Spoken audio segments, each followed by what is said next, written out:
Okay, so continuing our discussion on the non-invasive techniques, now we come to the patient-centered applications of cardiac imaging for the same 241 chapter of your Harrison's textbook of internal medicine. Now, first application is in the diagnosis of a coronary heart disease. A diagnostic application of cardiac imaging test in patients with known or suspected coronary heart disease must be interpreted in the context of pre-test probability of the disease as well as the inherent diagnostic characteristic of each imaging modality, particularly the sensitivity and specificity. तो हम लोग एक तो coronary heart disease के patient में या तो probability disease होने की प्रोबेबिलिटी या फिर जब वो हो चुकी है तो वो कितना जल्दी कोई डिजीज उसे पकड़ेगा, कोई टेस्ट उसे पकड़ेगा. That all we want to know in this discussion. So the pre-test probability of coronary artery disease in symptomatic patients, the prevalence or pre-test probability of CAD varies on किस किस factor पर depend करता है कि कितनी जल्दी हम लोग इस किसी भी चीज़ को कोरोनरी आर्टरी डिजीज़ कहेंगे. That is the type of chest pain, typical angina है, एटिपिकल एंजाइना है, नॉन कार्डियक चेस्ट पेन है. Okay, the demographic factors like age and gender. Then the coronary risk factors like diabetes mellitus, hypertension, smoking, dyslipidemia, family history, all will determine the pretext probability of coronary artery disease. In any individual, the result of initial diagnostic test modifies the likelihood of the disease, generating a possessed probability of CAD. Now, sequential testing and Bayesian interpretation. In patients undergoing sequential testing, such as exercise ECG followed by stress imaging, the post-test probability after the first test becomes the pre-test probability for second test. Okay, right. So, जो भी हमें result first test से मिला है उसके basis पर ही हम लोग नेक्स्ट टेस्ट डिटरमिन कर पाएंगे. So, regardless of test sequence, the fundamental expectation is that cardiac imaging should provide sufficient diagnostic information to confirm or exclude CAD. या तो confirm करो, नहीं तो exclude करो. Allow accurate risk stratification, भाई वो कौन से risk level पे lie कर रहा है, and guide the management decisions, including need for invasive angiography or revascularization. Okay, so now there is a table in the book about the comparative diagnostic accuracy of cardiac imaging approaches to coronary artery disease. So in all studies, CAD was defined as more than equal to 50% or 70% stenosis on invasive coronary angiography. When we'll review the images of the chapter, we'll again come back to the table. Now, stress echocardiography, exercise echocardiography, there were almost 15 studies. Total patients were 1849. Sensitivity came out approximately to 84% and specificity to 82%. For dobutamine stress echocardiography, there were 28 studies. Total patients 2246. Sensitivity was 80% and specificity 84%. For radionuclide imaging, SPCT myocardial perfusion imaging was done on 113 studies. Total patients were 11,212. Sensitivity was 88%, specificity 76%. For PET scan, PET myocardial perfusion imaging, there were 9 studies, total patient was 650, sensitivity was 93 and specificity was 81%. For cardiac magnetic resonance imaging, CMR perfusion imaging, there were total 37 studies, total patients were 2841, sensitivity 91%, specificity 81%. CMR wall motion imaging के लिए there were 14 studies, total patients 754, sensitivity 83 and specificity 86% was there. Coronary computed tomography angiography के लिए total 18 studies were there, total patients 1286, sensitivity was 99% and specificity was 89%.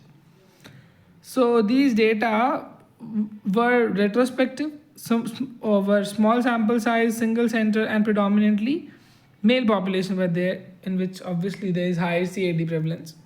So these factors inflate the diagnostic accuracy. तो obviously जब आप इतनी ज़्यादा vulnerable population को ले रहे हो तो उसके अंदर disease होने के chances भी ज़्यादा हैं.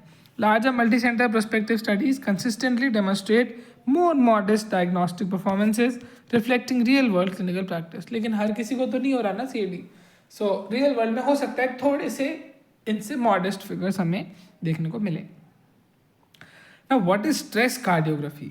So, the pathophysiologic basis of stress echocardiography is that the myocardial ischemia is there during stress cardiography, and this is the development of new regional wall motion abnormalities and reduced systolic wall thickening. So, what are the stress modalities? There is exercise stress echocardiography and dopamine test echocardiography. Stress echocardiography is most effective in detecting inducible ischemia in previously normal myocardial segments. मतलब कुछ heart muscles normal हैं, लेकिन जब भी उन पे stress आएगा तो हो सकता है वो इस्केमिक हो जाएं. ये हम लोग पहले से ही टेस्ट करके फाइंड आउट करना चाह रहे हैं. So, what are the limitations in patients with resting wall motion abnormalities? In patients with pre-existing regional wall motion abnormalities, the specificity is reduced. Worsening wall motion during stress may reflect increased wall stress or reduced contractile reserve. This does not necessarily indicate new ischemia. So अगर कोई patient जिसके अंदर already regional wall motion abnormalities हैं तो हो सकता है उसके अंदर हमें नई न्यू इस्कीमिया ना डिटेक्ट हो, रादर दैन ओल्ड कोई डिजीज़ या ओल्ड कोई पैथोलॉजी ही डिटेक्ट हो सकती है.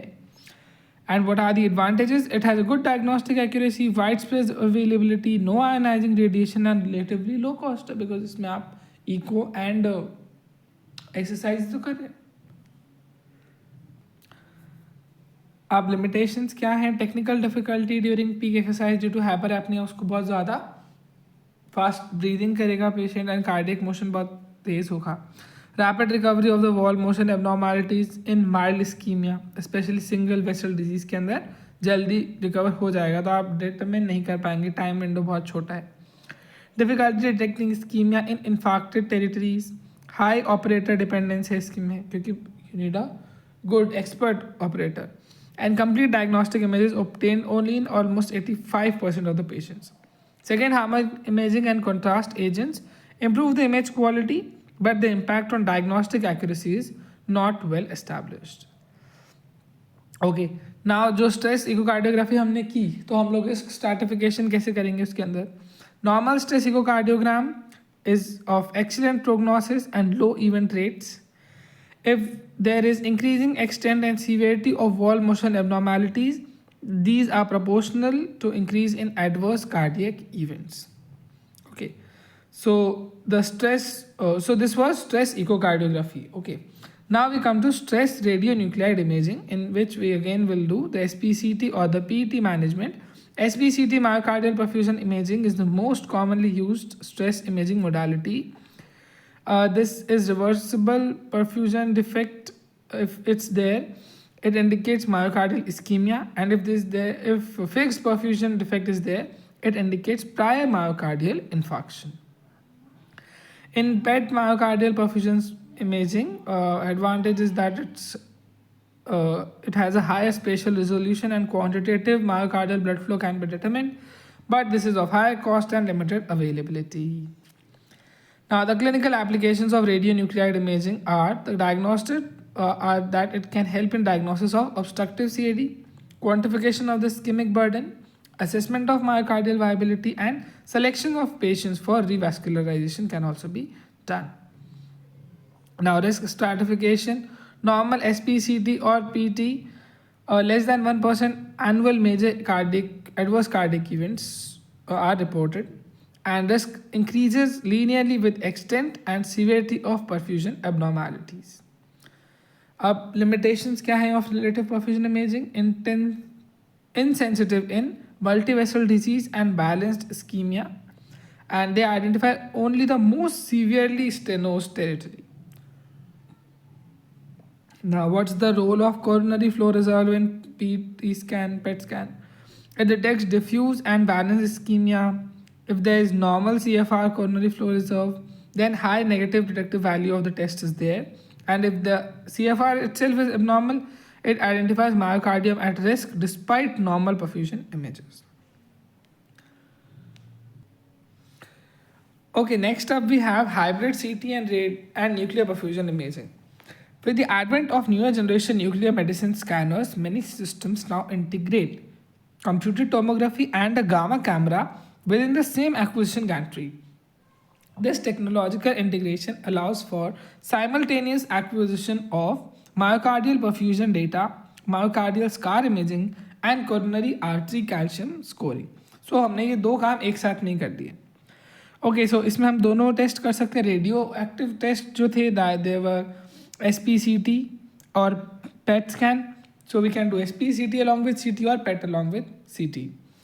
So what are the rationale for hybrid imaging? The rationale for combining nuclear perfusion with imaging with CT-based calcium scoring is based on the complementary strength of these techniques. Perfusion imaging is designed to detect flow-limiting obstructive coronary artery diseases. CAC scoring provides a quantitative measure of total coronary atherosclerotic burden कि calcium कहाँ कहाँ पर वहाँ पर deposit हो सकता है. So we have done a CAC scoring, and it reflects the anatomic extent of the disease, that till where the disease has spread in the heart itself or the blood vessels surrounding it. By integrating both modalities, clinicians can improve risk stratification, enhance interpretation of perfusion results, and better assess patients with known CAD. So the clinical value of hybrid imaging lies in the identification of extensive coronary atherosclerosis without ischemia also, ischemia with minimal calcification also, and discordance between anatomy and physiology also can be come to a compromise कि हमें anatomy और physiology में difference अगर दिख रहा है तो we can determine it with this technique. This approach improves conventional risk models that rely on perfusion imaging alone, particularly in patients with intermediate risk or no prior diagnosis of CAD. So that was it, cardiac CT and coronary artery calcium scoring. So what are the pathophysiologic basis of CAC, coronary artery calcium scoring? It is that voluminous coronary plaques are more prone to calcification. Stenotic lesions frequently contain large amount of calcium, and higher CAC scores generally correlate with increased likelihood of obstructive CAD. अगर calcium के level ज़्यादा आ रहे हैं already, so then we can suspect that it can be a case of obstructive CAD. What is the threshold phenomena? Evidence supports a threshold relationship between CAC score and obstructive CAD. So, a Gadsden score of more than 400 says that there is a higher likelihood of obstructive disease. However, CAC is not a specific marker of luminal obstruction, but yes, it is an indicator. So what are the clinical limitations of CAC scoring? CAC should not be used alone to determine referral to invasive angiography, especially problematic in symptomatic patients or those with low risk stress test. Okay. And conversely, CAC less than 400 also does not reliably exclude CAD, particularly in young symptomatic men, women, and patients with predominantly non-calcified plaques. So, what you can remember is CAC reflects atherosclerotic burden, but it does not have ischemic significance, and a Gadsden score more than 400 does point out to a obstructive CAD but does not confirm it, or less than 400 also does not confirm that there is no calcium deposition. Now coming to the coronary computed tomography angiography, the CTA. Technical advantages are that modern multi-detector CT scanners provide high temporal resolution and high spatial resolution.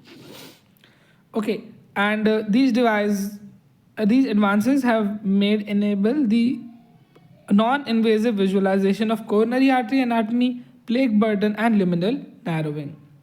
So coronary CTA demonstrates extremely high sensitivity and very high negative predictive value. Or normal CTA effectively excludes obstructive CAD, eliminating the need for further testing in many patients. So CAC itna dependable nahi tha, but yes, CTA is very much dependable. Okay. Limitations of coronary CTA. High coronary calcium CAC अगर more than 400 है, जो कि हमने बोला था, उसमें हम लोग सस्पेक्ट कर सकते हैं. Then it reduces specificity, causes blooming artifact, and impairs accurate lumen measurement because calcium already present है.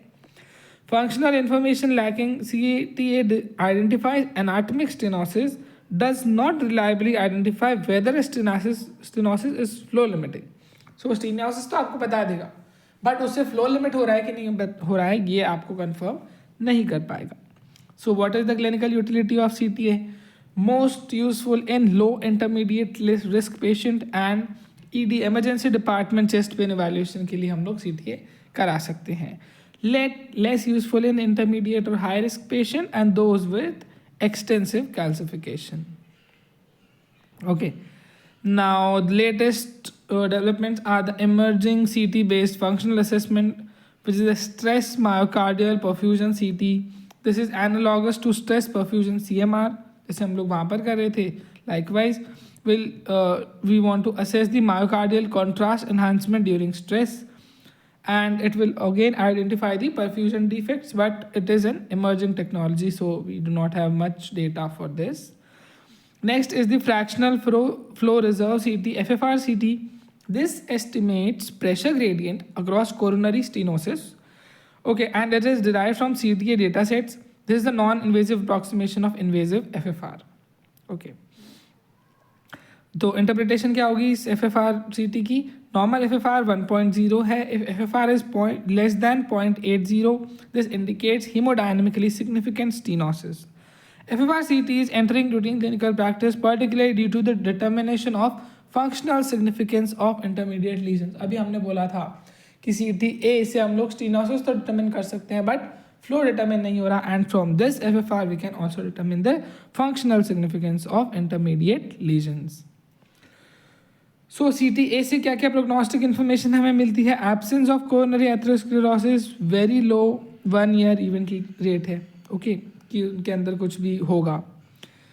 देन ऑब्स्ट्रक्टिव CAD, अगर हम लोग इन्फॉर्मेशन ले पा रहे हैं CTA से, तो risk increases with the extent and severity of disease. If we identify non obstructive CAD, this is also associated with increased adverse events. So limitations in prior revascularization are that bypass grafts are well visualized, but coronary stents can be used, but there is limited evaluation, especially when diameter is less than 3 mm and dense metallic artifacts are present. Okay, so ये हो गया. Next up is the cardiac magnetic resonance imaging. Mechanism of ischemia detection by CMR is that it determines regional myocardial perfusion and regional wall motion, stress achieved using vasodilator agents and dobutamine infusion. So perfusion CMR में क्या होगा? Gadolinium based contrast are injected intravenously. Dynamic imaging as contrast traverses myocardium is there. Perfusion defects appear as regions of low single intensity, which are the dark areas. Next is the late gadolinium enhancement, LGE. This is acquired minutes after contrast administration. This identifies myocardial scar prior infarction. Okay, and bright white areas represent fibrosis or necrosis. So there can be a comparison of stress perfusion defects and LGE regions, and this allows quantification of ischemic but viable myocardium. कि myocardium viable है लेकिन ischemia है, so कितने level का ischemia है can be used by the magnetic resonance.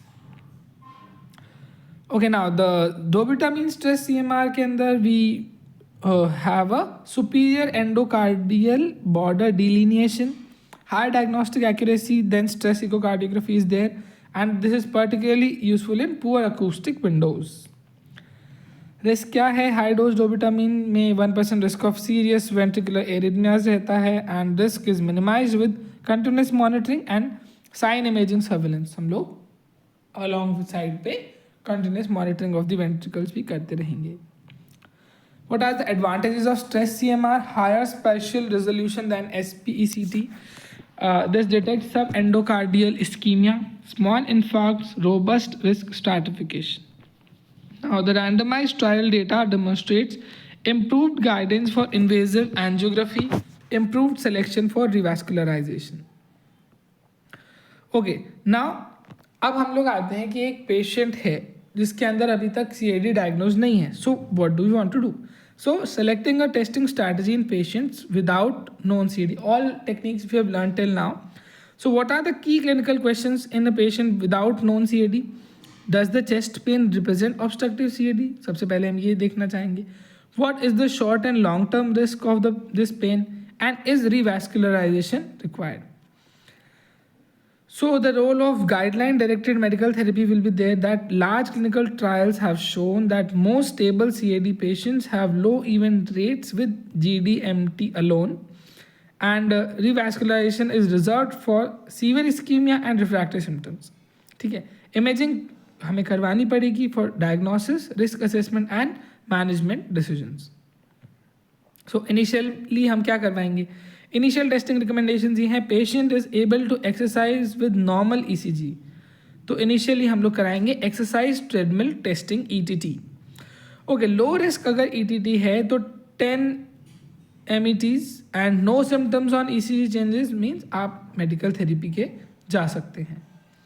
If there is high risk ETT, when there are more than equal to 2 mm ST depression or ST elevation अगर हो रहा है पेशेंट के अंदर, then this is a high risk exercise treadmill testing.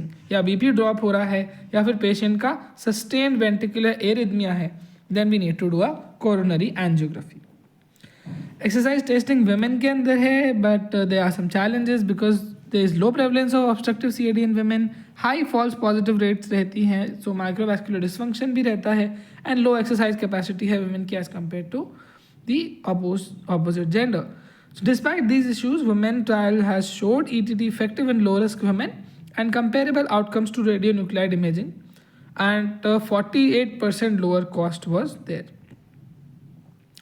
So ये तो हो गया इनिशियली ETT करवा लिया. Then there's an intermediate risk patients, the patients in which there is low exercise capacity, chest pain, या फिर जो अभी हमने कहा था कि ST changes हो रहे हैं without high risk features, तो we need to do a stress imaging और CTA. So preferred imaging है कि आप या तो stress imaging radio nuclide imaging से करवा लीजिए या फिर CTA से करा लीजिए. So stress इकोकार्डियोग्राफी करवा लीजिए या फिर SPCT और PET और CMR अगर अवेलेबल है तो वो करवा सकते हैं. So this was in the patient of low risk and intermediate risk of CAD is there. Next, coming on to testing strategy in patients with known coronary artery disease. जब पता है, so the patients with established coronary artery disease present a different diagnostic challenge. हमें ये तो पता ही कि CAD है. So now in these patients, the objective of testing include detection of ischemia, assessment of risk, determination of need for revascularization, and evaluation of progression of the disease. Okay, so now what are the limitations of exercise treadmill testing in known CAD? हम लोग अगर एक unknown patient था तो उसके अंदर exercise treadmill testing कराए थे, और अगर थोड़ा सा इंटरमीडिएट रिस्क लग रहा था तो स्ट्रेस इमेजिंग करवा रहे थे. So in patients with known CAD, baseline ECG abnormalities are common, including ST segment changes, left ventricular hypertrophy, and prior myocardial infarction patterns might already be there. So these abnormalities reduce the diagnostic accuracy of ETT. Exercise tolerance testing तो चली गई, treadmill testing. Okay, so ETT alone is rarely adequate and stress imaging हम करवाएंगे यहाँ पे. So non CAD patient में क्या क्या stress imaging करवाएंगे? First of all, what does it provide? This stress imaging will provide the localization of ischemia, quantification of the ischemic burden, and a prognostic information कि अब आगे क्या करना चाहिए. So the commonly used modalities are stress echocardiography, SPCT myocardial perfusion imaging, PET myocardial perfusion imaging, and stress CMR. Okay, so what's the prognostic significance of ischemic burden? हम लोग यही तो पता करना चाह रहे हैं कि किस लेवल का ischemia है. The extent of ischemia is a critical determinant of outcome. Obviously, ischemia involving more than 10% of the myocardium is associated with increased risk of cardiac events, and patient may benefit from revascularization. If ischemia is less than 10%, often managed with optimized medical therapy. This principle underlies the use of stress imaging to guide management decisions. ये इसलिए कह रहा है कि इसीलिए हम लोग बार बार स्ट्रेस टेस्टिंग या स्ट्रेस इमेजिंग पे जोर दे रहे हैं, because we need to know कि कितना % area is ischaemic. Okay, now what is the role of coronary angiography in non CAD? ये तो फिर इन्वेजिव हो गया. Coronary angiography is indicated in patients with high risk stress test findings, persistent symptoms despite medical therapy and high risk clinical features. So high risk imaging findings में क्या क्या मिलेगा? कोई large perfusion defect है, multivessel ischemia है, transient ischemic dilation है, और there is a stress induced left ventricular dysfunction. Then we'll have to go for a invasive technique of angiography. Now the post revascularization evaluation क्या होगा? After percutaneous coronary intervention, जो कि हम अभी next chapter में देखेंगे. So routine stress testing is not recommended in asymptomatic patients, but is indicated in recurrent symptoms, suspected in stent restenosis and high risk occupations के अंदर भी हम लोग वापस करवाएंगे. So what are the limitations? CTA has limited accuracy in small stents and stress imaging are preferred. Now after CABG coronary artery bypass grafting जब हो जाती है उसके बाद भी हो सकती है stress imaging. Bypass grafts are generally well visualized by CTA and native vessels often are heavily calcified. So stress imaging is useful for detecting ischemia or localizing graft versus native vessel disease. Graft versus host reaction तो कोई नहीं हो रहा है. Now for evaluation of acute chest pain in ED emergency department, initial clinical assessment में आप क्या करेंगे? Primary objectives क्या हैं आपके? Identify the patients with acute coronary syndrome, okay, and safely discharge the low risk patients. हम यही चाहते हैं. So evaluation में हम लोग history लेंगे, we will do a physical examination, we will do ECG and cardiac biomarkers, troponin, CKMB, all these we will do. Okay, so role of imaging in ED chest pain, emergency department में chest pain में क्या role होगा? Non diagnostic ECG अगर है या फिर negative initial troponin है तो हो सकता है हमें इमेजिंग का भी यूज़ करना पड़े. The imaging is use to exclude obstructive CAD and reduce unnecessary hospital admissions. So what all we can do? Coronary CTA करवा सकते हैं emergency department में. Coronary CTA is particularly useful in low to intermediate risk patients or a case of no known CAD और normal और near normal ECG अगर आ रही है patient की या फिर negative initial troponins हैं. So in all these cases we can do a coronary CTA. What are the advantages? Rapid diagnosis, high negative predictive value and shorter hospital stay. Obviously अगर आपने जल्दी diagnose कर लिया तो hospital stay reduce हो जाएगा. लेकिन emergency department CTA के limitations हैं. This is not ideal in a known case of CAD, higher coronary calcium, arrhythmias, renal dysfunction.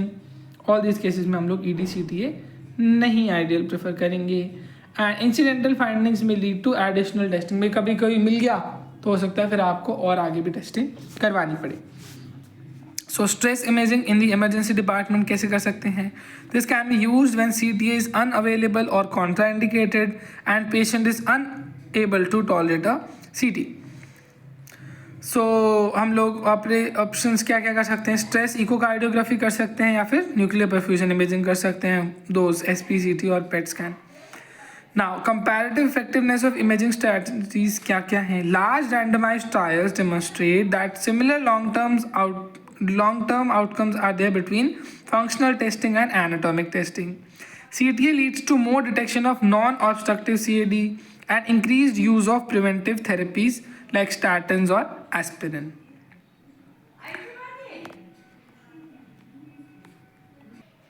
So obviously अगर आपने पहले डायग्नोज कर लिया तो आप प्रिवेंटिव थेरेपी स्टार्ट कर ही सकते हैं.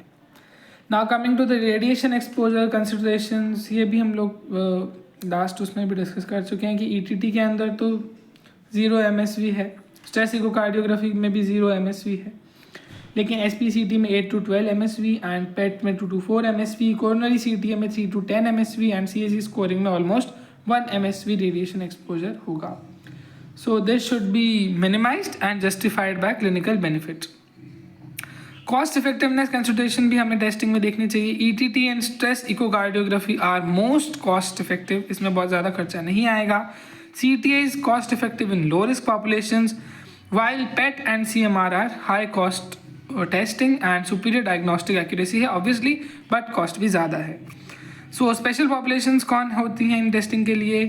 They are women which have high false positive ETT, microvascular disease common है यहाँ पर, and stress imaging is preferred in intermediate risk.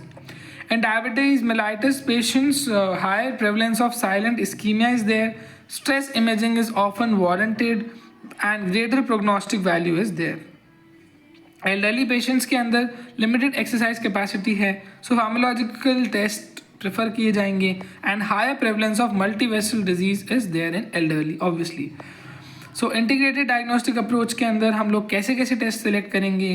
We should consider pre test probability, ability to exercise, ECG interpretability, renal function, radiation exposure and local expertise. जो भी operate कर रहा है उसको क्या आता है.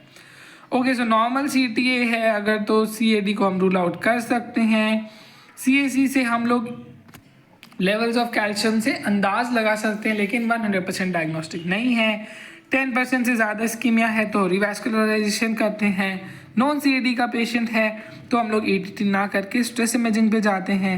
एमरजेंसी डिपार्टमेंट में चेस्ट पेन है और लो रिस्क पेशेंट आया है सो हम लोग CTA कर सकते हैं. This is the summary of what all we have been discussing till now. Okay, so this completes the second part of your chapter 241, non-invasive techniques. Okay, next up we will see in the next video the application of this non-invasive techniques and demonstration of the valvular heart disease. And in the subsequent videos we'll again go to the chapter in the book and view the images and tables which are important from our clinical point of view. Okay, so like, share, subscribe. Thanks for watching.